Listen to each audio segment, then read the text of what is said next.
Hi ಎಲ್ರಿಗೂ ನಮಸ್ಕಾರ. Welcome back to Rishi cooking vlogs. ಇದು ಗುರುವಾರದ ವ್ಲಾಗು. ಗುರುವಾರ ರಾಯರು ಪೂಜೆ ಜೊತೆಗೆ ಸಿಂಪಲ್ಲಾಗೆ ಕ್ಯಾಪ್ಸಿಕಮ್ ಟೊಮೆಟೊ ಗೊಜ್ಜು ರೆಸಿಪಿನೂ ಶೇರ್ ಮಾಡಿದ್ದೀನಿ. ಪ್ಲೀಸ್ ವಿಡಿಯೋನ ಎಲ್ಲೂ ಸ್ಕಿಪ್ ಮಾಡದೆ ನೋಡಿ. ಪ್ಲೀಸ್ ನನ್ನ ಚಾನಲ್ನ ಸಬ್ಸ್ಕ್ರೈಬ್ ಮಾಡ್ಕೊಳ್ಳಿ. ಇವತ್ತು ಗುರುವಾರ ರಾಯರು ಸೇವೆ ಮಾಡಬೇಕು, ರಾಯರು ಪೂಜೆ ಮಾಡಬೇಕು. ಸೊ ಹಾಗಾಗಿ ನಾನು ಬೆಳಗ್ಗೆನೇ ಎದ್ದು ಮನೆಯೆಲ್ಲ ಕ್ಲೀನ್ ಮಾಡಿಕೊಂಡು ರಾಯರು ಫೋಟೋ ಎಲ್ಲ ನೀಟಾಗಿ ಸೀಟ್ಕೊಂಡು ರಾಯರು ಗಂಧ ಹಚ್ಚಿ ರಾಯರಿಗೆ ಗೆಜ್ಜೆ ವಸ್ತ್ರ ಹಾಕಿ ರಾಯರಿಗೆ ತುಂಬ ಇಷ್ಟ ಅಂತ ತುಳಸಿ ತರಿಸಿದ್ದೀವಿ. ತುಳಸಿನೂ ಹಾಕ್ತಾಯಿದ್ದೀನಿ. ನಿಮ್ಮ ಮನೇಲಿ ಏನು ಹೂವು ಇದೆಯೋ ಅದನ್ನು ಹಾಕಿ ಸಿಂಪಲ್ಲಾಗೆ ರಾಯರಿಗೆ ಪೂಜೆ ಮಾಡಿದ್ರೆ ಸಾಕು. ಅದೇ ಹಾಕಬೇಕು ಇದೇ ಹಾಕಬೇಕು ಅಂತ ರಾಯರು ಏನೂ ಕೇಳಿಲ್ಲ. ಭಕ್ತಿ ಶ್ರದ್ಧೆಯಿಂದ ಪೂಜೆ ಮಾಡಿದ್ರೆ ರಾಯರು ಎಲ್ಲವನ್ನು ಕರುಣಿಸ್ತಾರಂತೆ.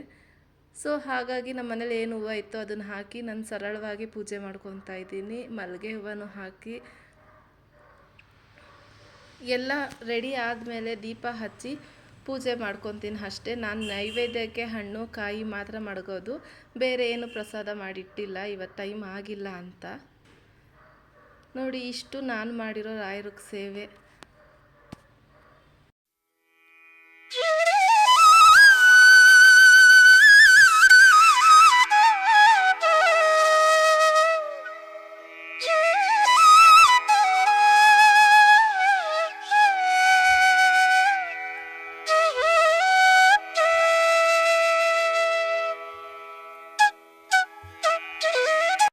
ರಾಯರಿಗೆ ಪೂಜೆ ಮಾಡಿ ಮನೇಲಿ ಪೂಜೆ ಮಾಡಿ ಧೂಪ ಎಲ್ಲ ಹಾಕಿದ್ರೆ ಏನೋ ಪಾಸಿಟಿವ್ ವೈಬ್ಸು, ಮನಸ್ಸಿಗೆ ಒಂಥರ ನೆಮ್ಮದಿ ಆಗುತ್ತೆ.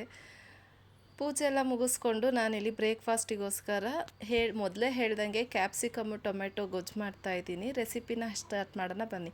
ಫಸ್ಟು ಒಂದು ಕಡಾಯಿಗೆ 3-4 ಟೇಬಲ್ ಸ್ಪೂನ್ ಆಯಿಲ್ ಹಾಕಿ, ಆಯಿಲ್ ಬಿಸಿ ಆದ ತಕ್ಷಣ ಸಾಸಿವೆ ಹಾಕಿ, ಸಾಸಿವೆ ಚಿಟಪಟ ಅಂತ ಸಿಡಿದ ಮೇಲೆ 1 ಟೇಬಲ್ ಸ್ಪೂನ್ ಕಡಲೆಬೇಳೆನೂ ಹಾಕಿ ನೀಟಾಗಿ ಫ್ರೈ ಮಾಡಿಕೊಂಡು ಮೀಡಿಯಮ್ ಸೈಜ್ದು 2 ಈರುಳ್ಳಿನ ಕಟ್ ಮಾಡಿ ಸೇರಿಸ್ತಾ ಇದ್ದೀನಿ. ಖಾರಕ್ಕೆ ನಾನೊಂದು 2 ಹಸಿಮೆಣ್ಸಿನ್ಕಾಯಿನೂ ಹಾಕ್ತಾಯಿದ್ದೀನಿ. ಚಿಲ್ಲಿ ಪೌಡ್ರೂ ಹಾಕೋದ್ರಿಂದ ಹಸಿಮೆಣ್ಸಿನ್ಕಾಯಿ ನೋಡಿ ಹಾಕ್ಕೊಬೇಕು. ಇದು ಈರುಳ್ಳಿ ಕಲರ್ ಚೇಂಜ್ ಆಗೋ ಗಂಟ ನೀಟಾಗೆ ಫ್ರೈ ಮಾಡಬೇಕು.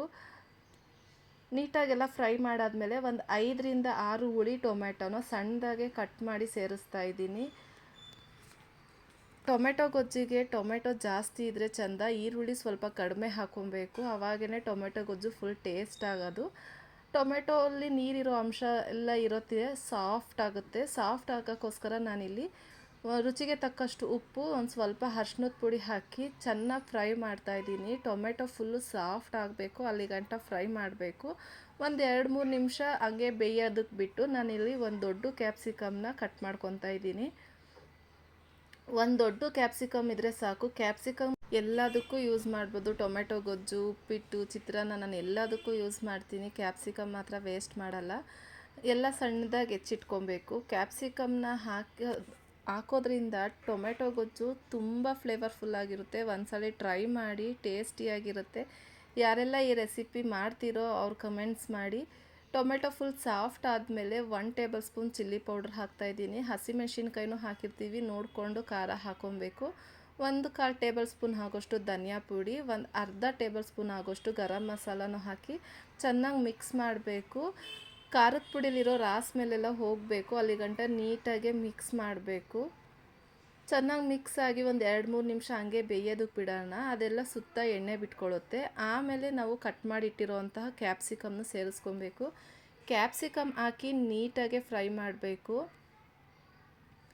ಅಂದರೆ ಕ್ಯಾಪ್ಸಿಕಮಲ್ಲಿರೋ ರಾಸ್ ಮೇಲೂ ಹೋಗಬೇಕು, ಅಲ್ಲಿ ತನಕ ಚೆನ್ನಾಗಿ ಫ್ರೈ ಮಾಡಬೇಕು. ಟೇಸ್ಟ್ ಮಾತ್ರ ಸೂಪರಾಗಿರುತ್ತೆ. ಈ ಕ್ಯಾಪ್ಸಿಕಮ್ ಗೊಜ್ಜನ್ನ ಚಪಾತಿ, ದೋಸೆ, ಇಡ್ಲಿ ಎಲ್ಲದಕ್ಕೂ ಸೂಪರಾಗಿರುತ್ತೆ ಕಾಂಬಿನೇಷನ್ನು. ಒಂದ್ಸಲ ಟ್ರೈ ಮಾಡಿ ರೆಸಿಪಿ ಹೇಗೆ ಬಂತು ಅಂತ ಕಮೆಂಟ್ಸ್ ಮಾಡಿ. ನಾನಿಲ್ಲಿ ಒಂದು ಅರ್ಧ ಗ್ಲಾಸಷ್ಟು ನೀರು ಹಾಕಿ ಲಿಡ್ನ ಕ್ಲೋಸ್ ಮಾಡಿ ಒಂದು 3-4 ನಿಮಿಷ ಕುದಿಯೋಕ್ಕೆ ಬಿಡ್ತೀನಿ. ಪಕ್ಕದಲ್ಲಿ ಚಪಾತಿ ಹಿಟ್ಟು ಕಲಸಿಟ್ಟಿದ್ದೆ. ನಾವು ಯಾವಾಗನ ಚಪಾತಿ ಮಾಡಬೇಕು ಅಂದರೆ ಕರಿ ಚಟ್ನಿ ಮಾಡ್ಕೊಳ್ಳೋಕೆ ಮುಂಚೆನೇ ಫಸ್ಟೇ ಚಪಾತಿ ಹಿಟ್ಟು ಕಲಸಿಟ್ಟಿದ್ರೆ ಸಾಫ್ಟಾಗಿ ಬರುತ್ತೆ. ತುಂಬ ತೀಡೋ ಅವಶ್ಯಕತೆ ಇಲ್ಲ, ಸ್ಮೂತಾಗೆ ತೀಡ್ಕೊಬೋದು. ತುಂಬ ಚೆನ್ನಾಗಿರುತ್ತೆ. ನಾವೇನಾನ ಆವಾಗೇ ಕಲಸಿ ಆವಾಗೇ ಚಪಾತಿ ಮಾಡ್ತೀವಿ ಅಂದರೆ ಫುಲ್ ಹಾರ್ಡ್ ಆಗುತ್ತೆ, ಮತ್ತು ಎಡ್ಜಸ್ಸಲ್ಲೆಲ್ಲ ಫುಲ್ ಕ್ರ್ಯಾಕ್ ಬಿಡುತ್ತೆ, ಚೆನ್ನಾಗಾಗಲ್ಲ. ಇದನ್ನು ಸಿಮ್ಮಲ್ಲಿ ಇಟ್ಟಿದ್ದೆ ಗೊಜ್ಜು. ಈ ಕಡೆ ತವಾನು ಕಾಯ್ಲಿಕ್ಕೆ ಇಟ್ಟಿದ್ದೆ. ಚಪಾತಿನೂ ಬೇಯಿಸ್ಕೊಳ್ಳೋ ಅಷ್ಟರಲ್ಲಿ ನೋಡಿ ಲಿಡ್ನ ಕ್ಲೋಸ್ ಮಾಡಿ ತೋರಿಸ್ತಾ ಇದ್ದೀನಿ. ಸುತ್ತ ಎಣ್ಣೆ ಎಲ್ಲ ಬಿಟ್ಟು ಎಷ್ಟು ಫ್ಲೇವರ್ಫುಲ್ಲಾಗಿ ಕಲರ್ಫುಲ್ಲಾಗಿ ಕಾಣಿಸ್ತಿದೆ ಅಂತ. ಟ್ರಸ್ಟ್ ಮೀ, ಇಟ್ಸ್ ನಿಜ ಚೆನ್ನಾಗಿರುತ್ತೆ. ವಿಡಿಯೋ ಇಷ್ಟ ಆದರೆ ದಯವಿಟ್ಟು ಲೈಕ್ ಮಾಡಿ, ಶೇರ್ ಮಾಡಿ, ಕಮೆಂಟ್ ಮಾಡಿ. ಸಬ್ಸ್ಕ್ರೈಬ್ ಆಗಿಲ್ಲ ಅಂದರೆ ದಯವಿಟ್ಟು ನನ್ನ ಚಾನಲ್ನ ಸಬ್ಸ್ಕ್ರೈಬ್ ಮಾಡಿಕೊಂಡು ಪಕ್ಕದಲ್ಲಿರೋ ಬೆಲ್ ಬಟನ್ನ ಕ್ಲಿಕ್ ಮಾಡಿ. ಇದೇ ಥರ ಸಿಂಪಲ್ ಆ್ಯಂಡ್ ಯೂಸ್ಫುಲ್ ರೆಸಿಪಿಯೊಂದಿಗೆ ಮತ್ತೆ ಸಿಗ್ತೀನಿ. Thank you for watching. Please subscribe ಮಾಡ್ಕೊಳ್ಳಿ, ಸಪೋರ್ಟ್ ಮಾಡಿ. ಇದಾಗಿತ್ತು ನಮ್ಮನೆ ಬ್ರೇಕ್ಫಾಸ್ಟ್.